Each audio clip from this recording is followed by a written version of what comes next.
So hello मेहरबान कद्दान साहिबान, बहुत दिन बाद हम वापस आ रहे हैं और एक और लेटेस्ट ड्रामा के साथ आ गए हैं जिसमें हमारी प्यारी सी सीटूमो है, put on head on my shoulder. ये जो ड्रामा आपने अगर देखा है तो डेफिनेटली आपको ये मजा आएगा, क्योंकि हमारी लीड जो है उसके बहुत दिन बाद ये ड्रामा उसका कोई आया हुआ है। तो चलो बगैर किसी तरीके स्टार्ट करते हैं और वीडियो एंड तक देखना और एक एपिसोड देख लो। अगर आपको कॉन्सेप्ट मजा आता है, स्टोरी मजा आती है, तो हम लोग नेक्स्ट एपिसोड भी कंटिन्यू करेंगे। तो चलो बगैर किसी तरीके स्टार्ट करते हैं हमारा episode 1, love is an accident. So story का कॉन्सेप्ट कुछ ऐसा है कि एक स्टोन जो है मैजिकल स्टोन है जो कि अंतरिक्ष से गिरता है और उसके दो टुकड़े हो जाते हैं, और एक टुकड़ा हमारी प्यारी फीमेल लीड के पास और दूसरा हमारा मेन लीड के, मतलब इन दोनों के दुनियाओं में, जो कि उनका समय और मतलब भाई काफ़ी डिफरेंस होता है, उनके समय में काफ़ी डिफरेंस होता है। तो वो लोग बहुत पुराने समय में होते हैं और जो कि हमारी फीमेल लीड जो है वो मॉडर्न युग में रहती है। तो कैसे वो पत्थर इन दोनों को कनेक्ट करके एक दूसरे की दुनियाओं में लेकर जाता है, बस हमारी कहानी उसी के ऊपर बेस होने वाली है। तो चलो स्टार्ट करते हैं। तो स्टोरी के शुरुआत में हमें पुरातन युग दिखाया जाता है, जहाँ पर हमारा मेन लीड एक राजा के तौर पर होता है और उसके यहाँ पर कुछ फ्लाइंग सैनिक जो होते हैं, उसके दुश्मन जो हैं उसके ऊपर हमला करने की तैयारी बना रहे होते हैं। और उस समय रात का माहौल होता है और सब कुछ सन्नाटे की तरह होता है। एक पिन ड्रॉप साइलेंस जो होता है वो हमें दिखाई देने को होता है, और हमारा जो हीरो है वो मस्त बैठकर अपनी कुछ भाई कारीगरी कर रहा होता है। सो इस तरफ हमारे मेल लीड के ऊपर हमला होने वाला था और दूसरी तरफ ही हमें हमारी फीमेल लीड भी दिखाई जाती है, जो कि मॉडर्न समय में दिखाई जाती है। उसके पास मस्त एप्पल वाला आईफोन ना, मुझे लग रहा था वही है, और मस्त गुच्ची द बैग मतलब जो भी है वो मॉडर्न समय में वो दिखाई जा रही थी। तो इस तरफ वो हमला दिखाया जा रहा था और दूसरी तरफ हमारी फीमेल लीड जो है वो अपने कमरे में जाती हुई दिखाई दे रही थी। तो जब तक हमारे मेन लीड जिंग साओ के ऊपर हमला होने वाला ही होता है, तभी उससे बचाव के लिए कोई उसके सामने आ जाता है। वो आगे जानेंगे हम ये कौन है, लेकिन हमारा मेन लीड ऐसा लगता है कि जैसे वो एकदम निश्चिंत हो कि ये अब बंदा है तो मुझे कुछ हो ही नहीं सकता, और वो लड़ने में काफ़ी माहिर था और वो सबके छक्के छुड़ा देता है। और दूसरी तरफ हमें करंट समय में हमारी फीमेल लीड दिखाई जाती है, जो कि अपने भाई से मिलती है, जो कमरे में आती है। तो देखती है कि उसका भाई जो है फिर से उसके पैसे चुरा रहा है। तो यहाँ पर वो नाटक करता है, बोलता नहीं मैं तो बस बुक्स पढ़ रहा था, लेकिन वो जानती है कि तुम बहुत बार मेरे पैसे चोरी कर चुके हो और अभी नाटक कर रहे हो। तो यहाँ पर ये करंट समय यहाँ फीमेल लीड का कुछ और दिखाया जाता है, और हमारे मेन लीड जो कि काफ़ी समय पुरानी वाली बात होती है, काफ़ी दूसरे युग होता है, उसमें उनकी कुछ और ही स्टोरी दिखाई दे रही होती है। तो ये दोनों भाई बहन जो लड़ रहे होते हैं, तो उनकी आवाज़ सुन के उसकी मम्मी जो होती है काफ़ी सख्त दिखाई देती है। तो वो आती है और उनके बीच में सुलह हो जाता है, लेकिन उसकी माँ हमारी फीमेल लीड को ही बोलने लगती है कि तुम यार इतनी बड़ी हो गई हो, तुम्हारे पास अपना बॉयफ्रेंड तक नहीं है, तुमने अब तक एक बॉयफ्रेंड तक नहीं बनाया, और साथ ही साथ तुम्हारे पास जॉब भी नहीं है, तुम डिज़ाइनर का कोर्स कब तक करोगी, तुम कब डिज़ाइनर बनोगी। तब यहाँ हमारी फीमेल लीड बोलती है कि यार मैं एक दिन बहुत बड़ी वाली डिज़ाइनर बनूँगी, मैं पक्का बताती हूँ। सो यहाँ पर वो सब बातें कर ही रही होती है, तभी उसकी माँ बोलती है कि लड़ना बंद करो वरना अच्छा नहीं होगा। उसके बाद उसकी माँ बोलती है अच्छा तुमने एक डिज़ाइनिंग में पार्ट लिया था तो उसमें कुछ प्राइज़ तुमने जीता क्या। तो हमारी फैमिली बोलती है कि हाँ हाँ माँ, मैं एक बहुत ही स्पेशल प्राइज़ मैंने जीता है। तो वो जब उससे दिखाती है तो और कुछ नहीं होता है, वही मेट्रोइड होता है। मेट्रोइड क्या बोलते हैं, शायद मैं प्रोनाउंसिएशन गलत कर रहा हूँ। तो मेट्रोइड जो होता है मतलब वो टुकड़ा जो होता है वो दिखाती है। तो उसकी माँ बोलती है कि ये क्या कबाड़ी इसको दे दिया है, ये मतलब प्राइज़ के नाम पे इसे कुछ भी दे दिया है। लेकिन वो बताती है कि ये बहुत ही ज़्यादा स्पेशल है ये तो, लेकिन उसकी अहमियत उसकी माँ नहीं समझ पाती है। क्या पता हमारी फीमेल लीड भी इसकी अहमियत जानती हो या ना जानती हो। तो हम लोग बोलती नहीं नहीं भाई तुम इसे अपने पास ही रखो, मुझे इसकी ज़रूरत नहीं है। तो उसका भाई उस स्टोन को उठाते हुए बोलता है क्या ये सच में असली वाला है? अगर ये असली वाला है तो इसमें अल्ट्रा वायलेट जो होती है तरंगे होती है, इसमें बहुत ज़्यादा पावर होगा। तुम रात में सोने के समय कुछ प्रे करना, कुछ विश करना, ये तुम्हें बहुत रिच बना देगा, तुम्हें बहुत बड़ा डिज़ाइनर बना देगा। ये सब बातें वो करने लगता है। तभी वो बोलता है हाँ हाँ मैं कर लूँगी, चलो निकलो मेरे रूम से, और सबसे बड़ी बात मेरे पैसे वापस करो। और दूसरी तरफ हमारा मेन लीड जो होता है वो सच्चाई उगलवाने की कोशिश करता है उन लोगों से, एसोसिएशन जो होते हैं कि किसने तुम लोगों को भेजा है, लेकिन कोई भी मुंह नहीं खोलता है और सबके सब मारे जाते हैं। तो ये सब हो ही रहा होता है, तभी हमारी यूई जो होती है मस्ती में गाना गाना स्टार्ट करती है मेट्योर के बारे में लेकर कि बेबी बेबी इस तरह के गाने गाना स्टार्ट करती है। और तभी हमारा मेट्योर जो होता है वो अलग से साइन करने लगता है, पता नहीं कैसे उसकी जो पावर जो होती है वो एक्टिवेट हो जाती है, और इस वर्ल्ड की आवाज़ जो होती है जस्ट हमारे मेन लीड को सुनाई देती है। आई थिंक उसके भी पास वो मेट्योर है, क्योंकि वो लोग तो कलेक्शन के लिए रखते ही हैं। तो ये सब कैलोरीज और ये सब वो सब सुनाई देने लगता है उसे। तो वो थोड़ा सा हो जाता है कि कौन है यहाँ पर, क्या सब लोग यहाँ परेशान हो जाते हैं। तो उसका जो सेवक होता है या फ्रेंड जो बोले वो फ्रेंड ही हो सकता है, तो वो भी आवाज़ सुनकर वो बोलता है कि रुको मैं सारे महल को छान के देखता हूँ कि कौन है, कोई हमारी जासूसी कर रहा है या फिर कोई जादुई शक्तियाँ या काली शक्तियाँ तो नहीं है, ये आवाज़ हमें कहाँ से आ रही है। तो एकदम से वो परेशान हो जाता है कि ये आवाज़ कहाँ से आ रही है। और उसके बाद से अपनी यूई जो होती है वो मोबाइल में गेम खेलना स्टार्ट करती है, जिसमें वो जानते हो गेम खेलते वक्त आदमी क्या से क्या बोलने लगता है। तो मैं तुम लोग को देख लूँगी, चाहे तुम लोग 2 ही जन हो क्यों ना हो, मेरा कुछ नहीं बिगाड़ सकते हो। तो यहाँ पर हमारे मेन लीड को लगता है कि कोई मुझे धमकी देने की कोशिश कर रहा है।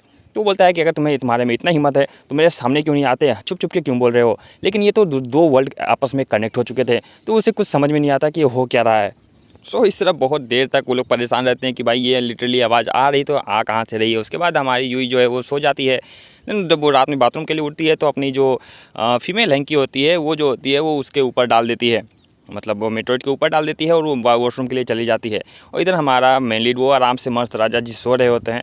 तभी उसके ऊपर अचानक से वो ट्रांसपेरेंट मतलब क्या है, पार हो जाता है एक दूसरे, मतलब एक पोर्टल सा खुल जाता है और वो जो उसका कपड़ा जो होता है, उसका हैंकी जो होता है वो सीधे उसके मुंह पे गिरने वाला होता है। तभी उसकी आंखें खुलती है और उसे लगता है कि कोई मतलब भाई जहर मिलाकर उसके ऊपर ये हमला कर रहा है। तो वो ये अचानक से कहाँ से आ गया, कोई दिखाई नहीं दे रहा है। तो लिटरली वो एकदम से परेशान हो जाता है कि ये कौन सी जादुई शक्तियाँ हैं जो यहाँ पर काम कर रही हैं। क्या वो जो सैनिक जो आए थे मारने के लिए, जो एशियन आए थे, क्या उन्हें उनका ये चाल है, ये क्या है। लेकिन इस तरफ हमें जिंग शाओ हमारे राजा जी का असली दुश्मन यहाँ पर दिखाया जाता है, जो कि एक सैनिक आके बताता है कि हमने जितने भी एशियन भेजे थे सब के सब मारे गए हैं। तो नेक्स्ट डे हमारी यूई जो होती है फिर से अपने सपनों के लिए दौड़ती है, निकलती है, क्योंकि उसे भी डिज़ाइनर बनना पड़ता है। तो ये जो लड़का होता है ये उसका बॉस होता है, जो कि दोस्त भी होता है, वो काफ़ी अच्छा डिज़ाइनर होता है। सो वो यहाँ पर भी काम सीखने के लिए यहाँ पे भी आती है। और वो ये जो हमारी यूई जो होती है इसकी काफ़ी अच्छी वाली फ़ैन होती है, क्योंकि डिज़ाइनिंग में इसका बहुत ही बड़ा वाला महारत हासिल होता है। और इस तरफ हमारा जिंग शाओ होता है, सारी किताबें खंगाल के रख देता है कि भाई हवा में बात करने की कौन सी टेक्निक होती है। तो वो भी परेशान होता है कि ऐसी टेक्निक तो कोई किताबों में लिखी ही नहीं है। सो उस तरफ हमारे जिंग शाओ का ब्रदर भी आता है उसके हाल चाल लेने के लिए। और उसके बाद वो एक क्वेश्चन पूछता है कि वाटर को रिवर्स करने के कोई तरीका है तो आप मुझे बता सकते हो, क्योंकि उसका कुछ मतलब भाई एग्जामिनेशन समथिंग होता है। तो बोलता है ठीक है, कुछ ज़रूर, अगर मुझे पता चलेगा वाटर को कैसे रिवर्स करते हैं तो मैं तुम्हें ज़रूर बताऊँगा।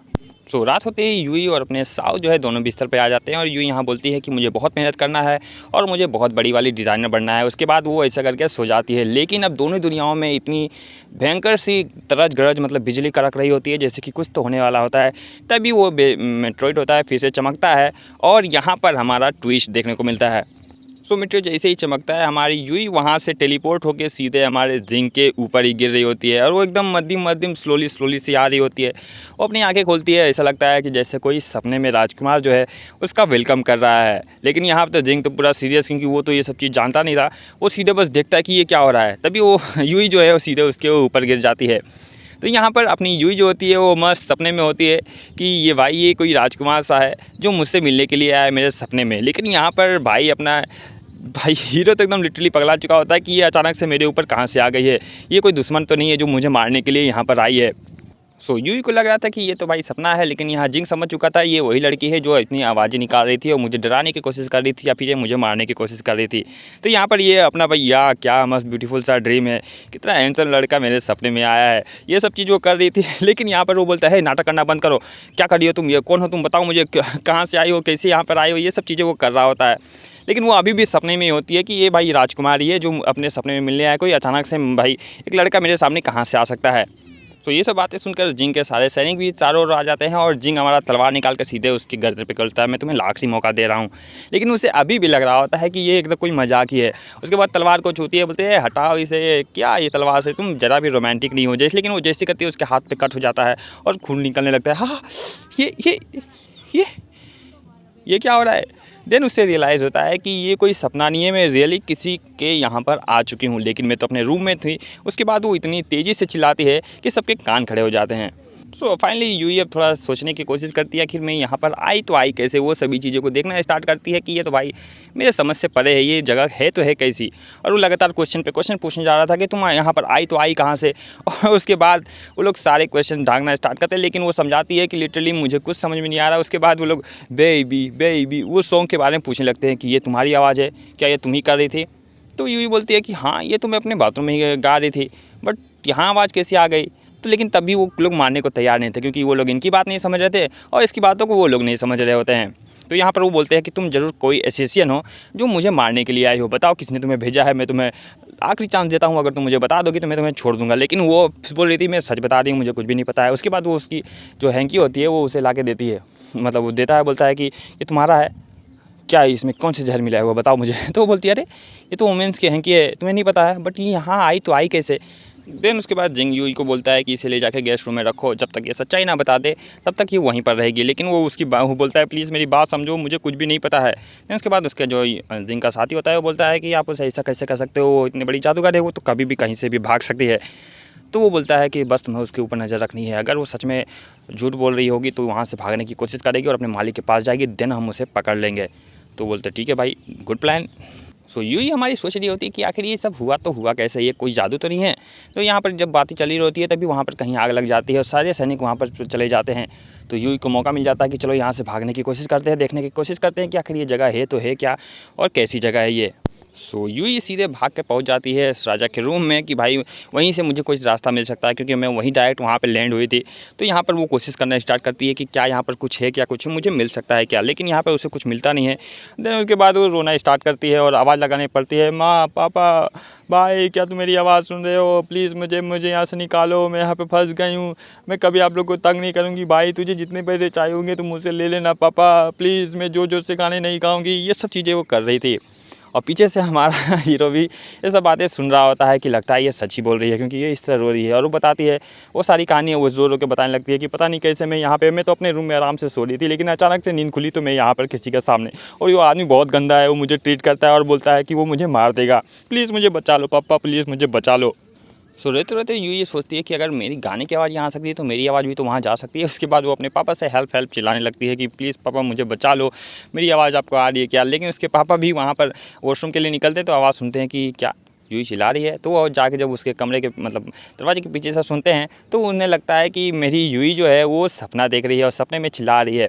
तो दरवाजे के पीछे से ही बोलते हैं टेंशन मत लो, अपने दुश्मन से लड़ के आना, उन्हें मार के आना, हाँ तुम किसी से कम नहीं हो, ये सब बातें वो बोल के फिर वहाँ से निकल जाते हैं। तो ये सब बातें सुनकर वो अपना राजा जो होता है वो सोचता है कि क्या ये मतलब फिर वो फिर से शक में आ जाने लगता है कि भाई ये कुछ तो गड़बड़ है। और उसके पापा बस उसे मजाक समझ के वहाँ से चले जाते हैं। उन्हें ये नहीं पता होता है कि उसकी बेटी दूसरे डायमेंशन में, दूसरी दुनिया में फंसी हुई है। सो यूई के डेड तो वहाँ से चले जाते हैं और यूई बेचारे परेशान होकर वहीं बैठ कर रोने स्टार्ट कर देती है कि डैड मैं यहाँ फंसी हुई हूँ, ये बहुत निर्दयी इंसान है, ये मुझे मार देगा कर और वो पीछे से अपनी तलवार लेके हल्का से पीछे से उसे पुश करता है और सीधे मुँह पर गिर जाती है। सो जिंग यहाँ पर आके यूई को फिर से वही सब बातें पूछता है और यूई फिर से वही सब बातें बताती भी है। तो उसके बाद बोलता है कि तुम्हें क्या चाहिए, सोने चांदी जो भी चाहिए बताओ मुझे, बस उसका नाम बता दो जिसने तुम्हें भेजा है, मैं तुम्हें माला माल कर दूंगा, तुम्हें जो भी चाहिए वो बताओ मुझे। तो बोलती है अगर मुझे कुछ चाहिए होता तो मैं धन दौलत जवाहरात और एक हैंडसम से लड़के को मांगती, लेकिन मैं वो नहीं हूँ और तुम मुझे गलत समझ रहे हो, मैं कोई ऐसे नहीं हूँ। सो ये सब चीज़ें चली रही होती है तभी वहाँ पर एक लड़की आ जाती है और वो पूछती है कि आखिर ये लड़की कौन है। तो यहाँ पर यूँ थोड़ा सा विक्टिम खेलने लगती है, बोलती है कि ये मतलब लॉर्ड ने मुझे जानबूझ के यहाँ पर किडनैप करके लाया है ताकि मुझे साथ ज़बरदस्ती कर सके, ये मोलेस्ट करना चाहते हैं मुझे। उसके बाद वो लड़की को नज़र में सोची थी कि शायद ये मुझे बचाएगी, लेकिन वो उसके बाद वो उसे उठा लेते हैं और बोलते हैं कि हाँ मैं जिससे प्यार करता हूँ उससे मैं यहाँ पर अपने साथ लेकर आया हूँ। असल में तो लगता है कि वो भी उस लड़के से पीछा छुड़ाना चाह रहे हों। तो यहाँ पर अबाक हो जाती है कि भाई मैं तो इसे फंसाने की कोशिश कर रही थी, उल्टा ये तो बोल रहा है ये मुझसे प्यार करता है। तो गुस्से में वो लड़की जिंग साओ को ऐसा देखकर वो वहाँ से चली जाती है। सो उस लड़की के जाते ही अपनी यूई भी सोचती है मैं वहाँ से भागूंगी, तभी वो जिंग साओ के हाथों पे जोर से काटती है और भागने की कोशिश करती है, लेकिन तभी जिंग साओ उसे पकड़ लेता है। तो उसके पास वो क्वेश्चन होता है कि वाटर को रिवर्स करने का कोई तरीका है, वो देख लेती है, बोलती है प्लीज़ मुझे माफ़ कर दो, अगर मैं ये क्वेश्चन सॉल्व कर दूँगी तो क्या तुम मेरी लाइफ मतलब बख्श दोगे भाई, मुझे मेरी जान बख्श दोगे। सो यहाँ पर ये एपिसोड यहाँ पर ख़त्म हो जाता है। तो हमारी यूई जो है हमारी दूसरी दुनिया में आके फंस चुकी है, लेकिन ड्रामा तो इंटरेस्टिंग तब होगा जब हमारा हीरो जो राजा है वो हमारे मॉडर्न दुनिया में जाएगा। तो ड्रामा काफ़ी इंटरेस्टिंग होने वाला है। अगर आपको नेक्स्ट पार्ट चाहिए तो ओनली 50 लाइक्स इस वीडियो पे चाहिए, वरना 25 कमेंट्स कर दो, नेक्स्ट एपिसोड जल्दी लेकर आएंगे। और जल्दी से लाइक से सब्सक्राइब कर दो। See in the next video, bye bye.